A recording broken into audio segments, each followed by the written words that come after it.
ఈ దిన వాక్య ధ్యానాంశం, దేవునితో ప్రతి దినం. మీ అందరికీ హ్యాపీ న్యూ ఇయర్, నూతన సంవత్సర శుభాకాంక్షలు. ఆదికాండము 1:1. ఆది యందు దేవుడు భూమి ఆకాశమును సృజించెను. ఈ సృష్టి యావత్తు దేవునితోనే ప్రారంభించబడింది.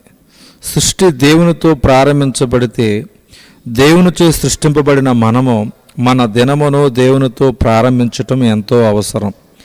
దేవుడు లేకుండా, దేవుని సెలవు లేకుండా, దేవుని సహాయం లేకుండా మనం ఏది ప్రారంభించినా దానిలో విజయాన్ని చూడలేం. నిర్మాణము దేవుడు లేకుండా, ఆయన ప్రమేయం లేకుండా ఒక గొప్ప గోపురమును కట్టడము ప్రారంభించారు. ఆదికాండం 11:2-9.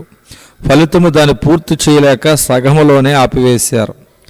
యుద్ధము దేవుని సహాయము తోడు లేకుండా యుద్ధానికి వెళ్ళిన సౌలు యుద్ధములో శత్రువు చేతిలో ఓడిపోయాడు, రాలిపోయాడు. 1 సమూయేలు గ్రంథం 31:1-6 చూస్తాం. పరిచర్య ప్రయాణము.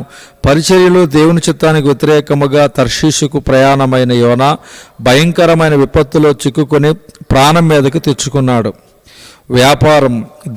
దేవుని సెలవు లేకుండా చేపల పట్టులకు వెళ్ళిన పేతురు, యోహాను, యాకోబు రాత్రంతా ప్రయాసపడినను ఒక్క చేప కూడా పట్టలేకపోయారు. లోకాసు వార్త 5:1-7. వివాహము. దేవుని తోడు సహాయము చిత్తము లేకుండా సంసోను తిమ్నాతుకు వెళ్ళి అన్యురాలైన ఓ అమ్మాయిని చూసి ప్రేమించి ఆమెను పెళ్లి చేసుకున్నాడు.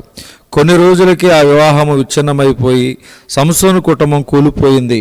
న్యాయాధిపతుల గ్రంథం 14:1-3, 15:1-3.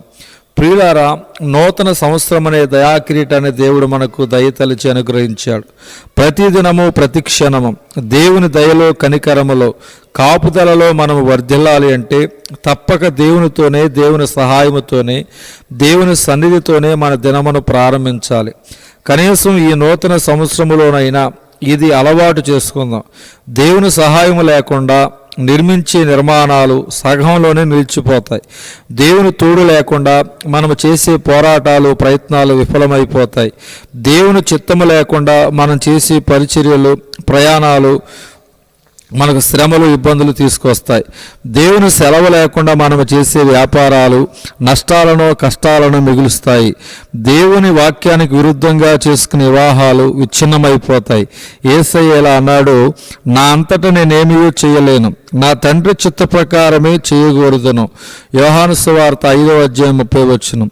మోషే ఇలా అన్నాడు, నీ సన్నిధి రాని ఎడల ఇక్కడి నుండి మమ్మను తోడుకొని పోకుము. నిర్గమాకాండం 33:15.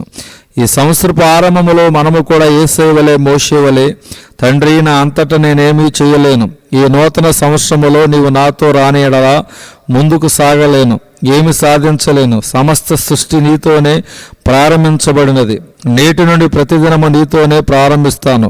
యేసయ్య ఏ రీతిగా ప్రతిదినమును ప్రార్థనతో ప్రారంభించాడో, ఆ దినమును ఎలా ప్రార్థనతో ముగించాడో అలాగే నేనను ప్రార్థనతో ముగించే కృప దయచేయమని వేడుకొనుచు ఉన్నాము. ప్రియులారా, ఇది మొదలుకొని మన ప్రతి పనిని, ప్రయాణమును, ప్రయత్నమును, పరిచర్యను దేవునితోనే ప్రారంభిద్దాం. దేవుని సహాయము, విజయము సాధిద్దాం. సహాయముతోనే దేవుని సన్నిధిలో మన ప్రతిదిన చర్యను ముగిద్దాం. మీ అందరికీ వందనాలు. మరణాత.